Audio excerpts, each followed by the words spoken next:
ये सीट हमारे खानदान का खून से सिंचा हुआ सीट है। बेलदौर में एक डिग्री कॉलेज नहीं, एक बढ़िया अस्पताल नहीं। आपकी आवाज को सुनने आ रही है प्रभात खबर इलेक्शन एक्सप्रेस। देखते रहिए प्रभात खबर इलेक्शन एक्सप्रेस। नमस्कार, मेरा नाम प्रशांत तिवारी है और आज प्रभात खबर की इलेक्शन एक्सप्रेस पहुंची है खगड़िया में। खगड़िया वो बिहार का जिला जो 7 नदियों से घिरा हुआ है, जो अक्सर बाढ़ की विभीषिका झेलता है और हमेशा लोग वहाँ पे परेशान रहते हैं। लेकिन जब हम खगड़िया पहुँचे और हमने लोगों से बातें की तो एक बात नाम जो है बार बार निकल के आ रहा था, वो नाम था रणवीर यादव का। ये नाम इतना फेमस क्यों है? ये नाम इसलिए इस खगड़िया में फेमस है क्योंकि किसी के घर में अगर छोटा सा भी काम पड़ता है तो उनको सिर्फ रणवीर यादव जी ही याद आते हैं कि यहाँ पे नहीं हो रहा है, वहीं पे काम होगा। तो समाज सेवा से लेके राजनीति तक का एक लंबा जीवन रहा है उनका। बता दें कि रणवीर जी का परिवार जो है वो खगड़िया की राजनीति में अहम स्थान रखता है। और जब हम इनके बारे में पता कर रहे थे तो पता चला कि 55 साल से इनका परिवार किसी न किसी रूप में इस जिले का प्रतिनिधित्व किया है। तो ऐसे रणवीर यादव जी का मैं स्वागत करता हूँ। आपको भी धन्यवाद, आपका स्वागत है खगड़िया के इस माँ कत्यानी की धरती पर। ये हमारे कत्यानी माता का धरती है ये, और ये फरकिया की धरती पर आपका बहुत स्वागत है। आपके सारे टीम को भी स्वागत है। बहुत धन्यवाद सर। सर मैं इधर उधर की बातें नहीं, सीधा सवाल, आखिर वो कौन सा पिन पॉइंट था, वो कौन सा वक्त था जब आपको लगा कि नहीं मुझे समाज सेवा से निकल के राजनीति में जाना है? देखिए है क्या, एक्चुअली ये हमारा परिवार जब देश आज़ाद नहीं हुआ था, गुलाम था, तब पर भी हमारा परिवार अंग्रेज़ से लड़ा। हमारे दादा बाबू गुलाब यादव फ्रीडम फाइटर रहे, हमारे दादी फ्रीडम फाइटर रही, और हमारे चाचा हमारे पिताजी फ्रीडम फाइटर लिए नहीं लेकिन फ्रीडम फाइटर थे। तमाम हमारा परिवार गरीब से जुड़ा हुआ, गरीब के मुद्दा पर हर वक्त लड़ा है, हमारे खून में है। आज़ादी के बाद फिर जिम्मेदारी प्रथा आया और जिम्मेदारों के खिलाफ भी हमारा परिवार लड़ा, गरीब के पक्ष में।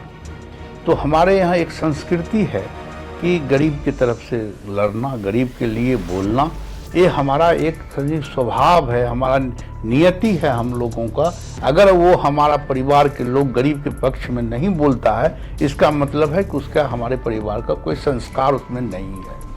उसके बाद फिर लोग चुनावी में आए। हमारे चाचा जी, बड़े चाचा, वो भी एमएलए बने, 3 बार एमएलए बने, 2 बार एमपी बने। उसके बाद जब एमपी बन गए तो हम एमएलए बने। तो एमएलए हम एकाएक नहीं बने।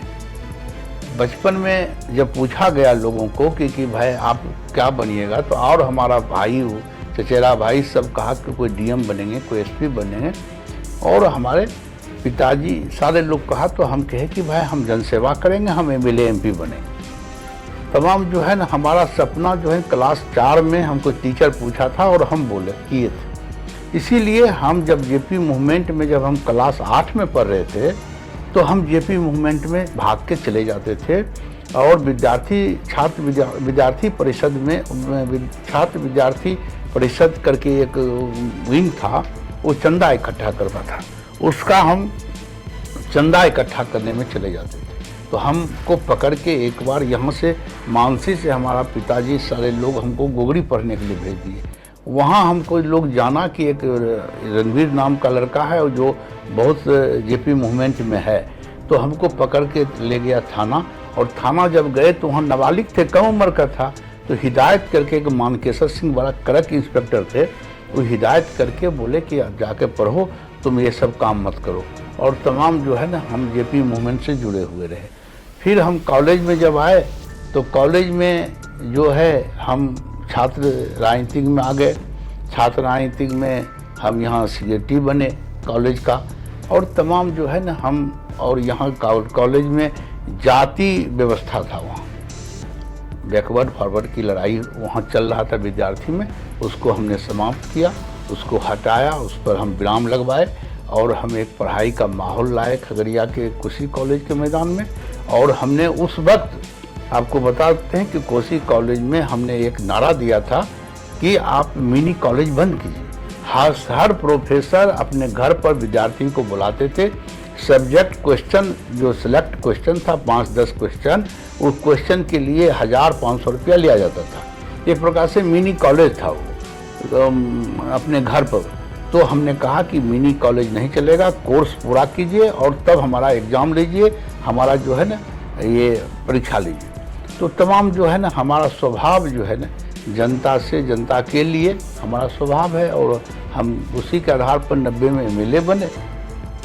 और 90 के बाद आपको एक हमारा ज़मीन, तो हम यहाँ के सुखी संपन्न परिवार में से हैं, किसान हैं, तो हमारी ज़मीन पर कुछ विवाद हुआ, उसमें हमको केस में फंस गए, हमको सुप्रीम कोर्ट हमको डिबार कर दिया। तब हम जो है ना वो हमारी 2 पत्नी हैं, एक पूनम जी हैं, एक कृष्णा जी हैं, एक चेयरमैन है, वो MLA रहे, उनको हमने दिया। और वो जो है 98 में MP का चुनाव लड़े, MP के चुनाव हार गए। फिर 2000 में इंडिपेंडेंट लड़े, 27,409 वोट उनको मिला।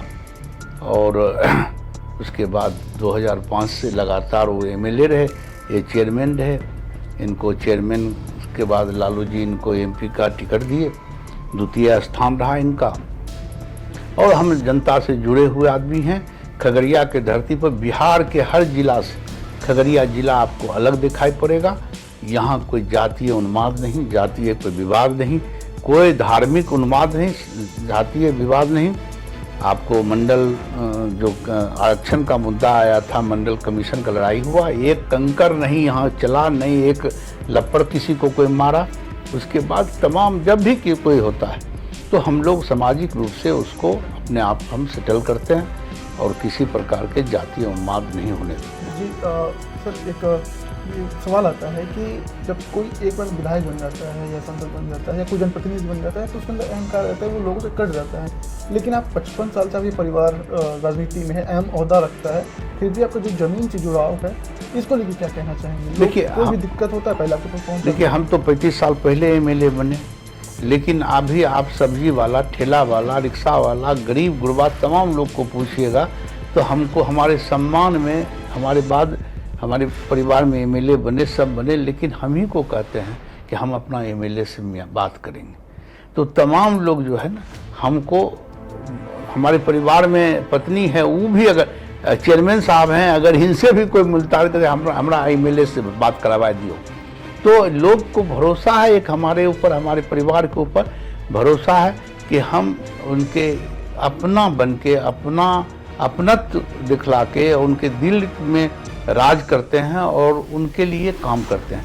हमारे पास आपको बता देना चाहते हैं कि लोग, एक वार्ड कमिश्नर होता है तो उसको भी एक कोई संस्थान हो जाता है, कोई बिजनेस व्यापार हो जाता है।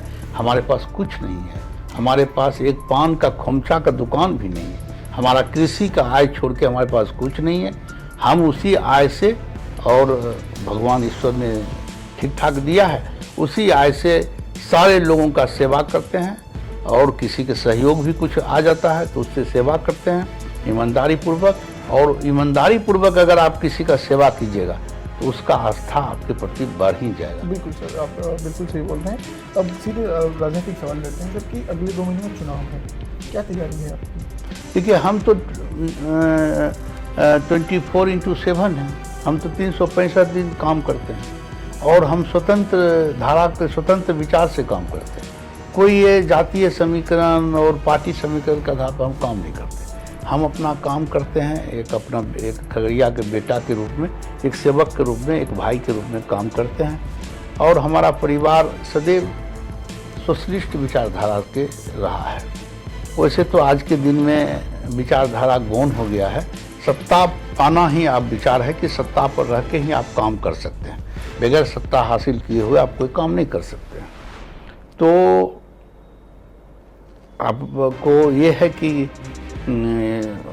इनको, चेयरमैन साहब को तो लालू जी टिकट दिए थे, लालू जी दिए थे टिकट इनके परफॉर्मेंस पर, हमारे इनके जनाधार पर। पूनम जी को 5 बार टिकट नीतीश बाबू दिए हैं और वो भी नीतीश जी के लिए टेस्टेड और ट्रस्टेड आदमी हैं। ये लालू जी, लेकिन है क्या कि लालू जी इनको 14 में दिए, सेकंड आया, मात्र 69,000 वोट से ही हारे, है ना। और 3 यादव हमारे खिलाफ, इनके खिलाफ था, मुसलमान कैंडिडेट खिलाफ था, तब 59,000 से हारे। लेकिन वो इनको कहने के बाद 19 में इनको टिकट नहीं दिए, जबकि कहे कि आप जाइए तैयारी कीजिए। और 14 से लेकर 19 तक ये एक दिन घर में गाड़ी पर ही सोए और क्षेत्र में रहे। लेकिन 19 में नहीं दिया गया। 19 में इनके काम, इनके परिश्रम, इनके जनाधार पर भारतीय कम्युनिस्ट पार्टी इनको टिकट भेज दिया था। लेकिन फिर हमारा पारिवारिक में बहुत बात है, इसके आधार पर इन्होंने टिकट इज्जत से, उनका प्रतिष्ठा से एक उनके राष्ट्रीय सचिव को डी राजा को पत्र लिखकर, और प्रदेश में सत्यनारायण सिंह थे, उनको पत्र लिखकर इन्होंने उनका सिंबल को वापस कर दिया था। 24 में तेजस्वी जी कह के इनको नहीं दिया। तो लगातार इतना बार इनके साथ ऐसा हुआ है। तो ये भी अपना प्रण लिए, मौलिक अधिकार है इनका, ये प्रण लिए हैं कि हमको 2 बार बेलदौर की धरती, हमको 2 बार जिला परिषद सदस्य बनाया और वहाँ से हम का अध्यक्ष बने और बिहार प्रदेश के अध्यक्ष हैं। ये इतना अवसर हमको दिया और बहुत काम भी किए हैं। वैसे जिला में काम किए हैं, लेकिन बेलदौर में बहुत ज़्यादा काम किए हैं। तो ये बेलदौर इनको बहुत कुछ दिया है, तो ये बेलदौर के लिए कुछ काम करना चाहते हैं। और यहाँ खगड़िया की धरती पर, यहाँ अगर है कि यही 2 सीट पर हमारा नज़र है, और ये तो परंपरागत सीट है हमारा खगड़िया। हमारे पिताजी का, आपको पता होना चाहिए कि हमारे पिताजी का भाई को जिताने के लिए यहाँ लोगों ने हत्या तक करवाया हमारे पिताजी को। ये सीट हमारे खानदान का खून से सींचा हुआ सीट है। ये सींचे हैं खून से, और हम पर इतना मुकदमा भी आया, केस भी आया इस खगड़िया विधानसभा सीट के लिए। इसीलिए इससे हमारा आत्मीयता जुड़ा है, और ये इनका कर्मभूमि है बेलदौर, इसीलिए वो कर्मभूमि का ये इनको सम्मान दिया है, इसीलिए उसको भी ये कुछ देना चाहते हैं। इस पर 2 पर हमारा नज़र है। और रणवीर फ्रेंड्स एक हमारा छोटा सा संगठन है, 10-20 हज़ार उसमें आदमी है। और रणवीर बंधु एक NGO है, उसके तहत हम लोग गरीब का सेवा और बाढ़ पीड़ित, अगलगी या ठंड में हम लोग कंबल वितरण वगैरह करते हैं। तो हमारा एक संगठन है, हमारा भी वोट बैंक है यहाँ। तो हम लोग इसी पर 2 विधानसभा पर काम कर रहे हैं। बाकी जो हमको सम्मान देगा, जो हमारा लगेगा कि ये प्रत्याशी और अन्य जगह काम गरीब का करने वाला है, तो उसके लिए काम सहयोग करेगा रणवीर फ्रेंड्स, वीर बंधु। सर, अब जब हम इस इंटरव्यू के खात्मे की तरफ आ रहे हैं, तो एक छोटा सा सवाल है मेरा कि जब आप माननीय बनेंगे, मैम बनेंगी या आपके परिवार से कोई भी बनेगा, तो प्राथमिकता से वो 5 काम जो इस विधानसभा में आपको लगता है कि जो वर्तमान नेता लोग हैं वो नहीं किए हैं और मुझे वो करना जरूरी है, ताकि यहाँ के लोगों के लिए थोड़ा आराम हो। देखिए, खगड़िया विधानसभा में तो हम बहुत काम किया, हमारा परिवार बहुत काम किया खगड़िया विधानसभा में।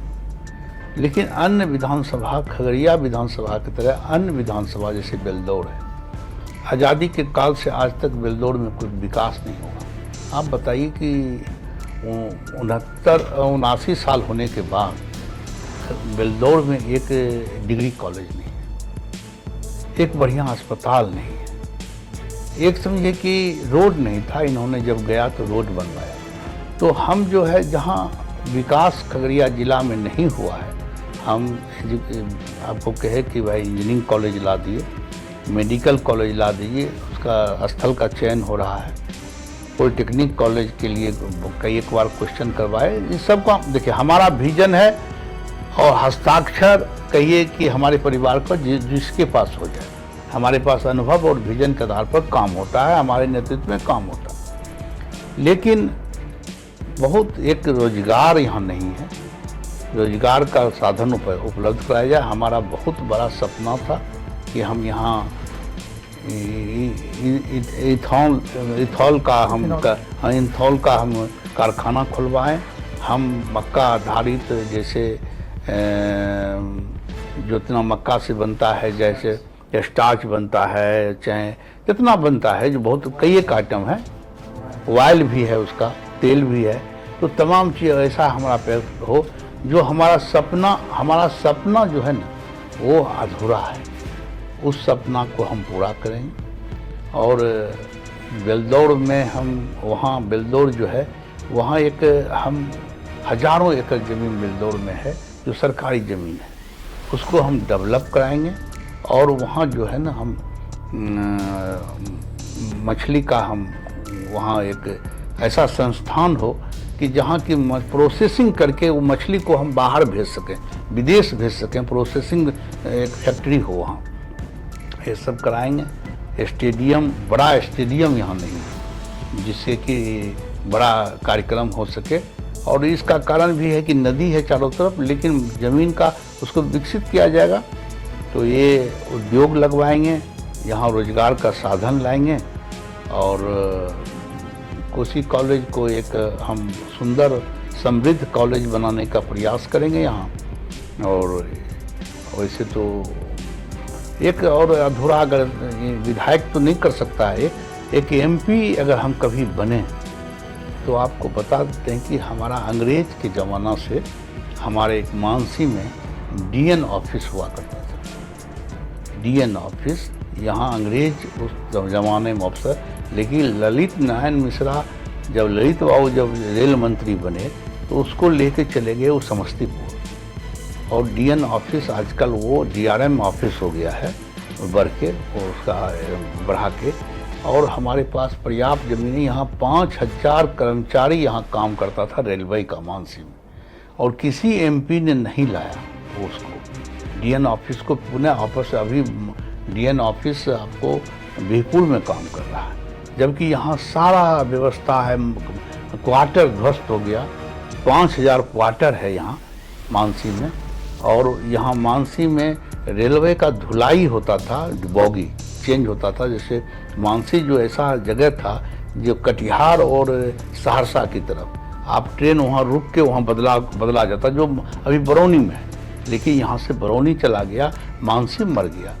तो कभी भी हम एमपी बनेंगे तो हम उस डीएन ऑफिस को, उस धुलाई सेंटर को हम मानसी में लाएंगे। ये हमारा योजना है और इस योजना पर काम कर रहे हैं, कल्पना है, और इस कल्पना को साकार करने के लिए हम खगड़िया के लोकसभा खगड़िया जिलावासी से हम अनुरोध करेंगे कि हम, और हमारा सबसे बड़ा बात है कि हमारा 35 साल पहले हम एमएलए बने, हम 40 साल पहले कॉलेज में पढ़ रहे थे, और इस तब से लेकर अभी तक हमारे ऊपर कोई जनता एक भी गलती का दाग नहीं लगा सका, किसी ने हम पर आरोप नहीं लगाया कि आप इस एक काम किए थे, एक गलत काम किए थे, जनता के हित में ये नहीं था। ये सबसे बड़ी बात है, और जनता का अगर हम पर भरोसा है, आशीर्वाद है हमारे परिवार के ऊपर, हमारी पत्नी के ऊपर, तो इनको अवसर दीजिए। हम अभी चुनाव नहीं हम लड़ सकते हैं, लेकिन लड़ नहीं रहे हैं क्योंकि बहुत छोटा जिला है और सीट बहुत कम है, तो अब सब लोग हम एमएलए एमपी बने तो और जनता का भी तो मौका मिलना चाहिए। इसीलिए हमारे पास अभी 2 कैंडिडेट हैं, 2 विधानसभा है, इसमें हमारा काम चल रहा है, इसी में करेंगे, और यही हमारा अगर निष्ठा है तो हमारे परिवार पर भरोसा करके आप वोट दीजिए, और लोग देंगे, हमको आशा है, और जीत के जाएंगे। खगड़िया को समृद्ध सुंदर खगड़िया बनाएंगे, लोगों का सम्मान के साथ काम करेंगे। ये हमारा नारा नहीं है, ये संकल्प है मेरा। देखिए, कहते हैं कि इश्क और मुस्क छिपाए नहीं छिपता, और खगड़िया और बेलदौर को लेकर रणवीर जी का जो प्यार है, जो ये कह रहे हैं, बता रहे हैं कि जो काम इन्होंने गिना दिया, आपने पूरी इंटरव्यू में देखा होगा कि इन्होंने समस्याओं पे ही बात नहीं की, इन्होंने समाधान पे भी बात किया है कि ये नहीं हुआ है, ये होना चाहिए और हम करेंगे। तो देखिए, जो राजनेता होते हैं, लोग चुनाव जीत के राजनेता तो बन जाते हैं, लेकिन जन नेता जो होता है वो लोगों के दिलों पे राज करते हैं, और रणवीर जी उन्हीं नेताओं में से एक है। ऐसे ही लोगों की कहानी को जानने के लिए बने रहिए प्रभात खबर के साथ। रणवीर जी, अब दीजिए बहुत धन्यवाद। प्रभातखबर.com, विश्वास वही, रफ्तार नहीं।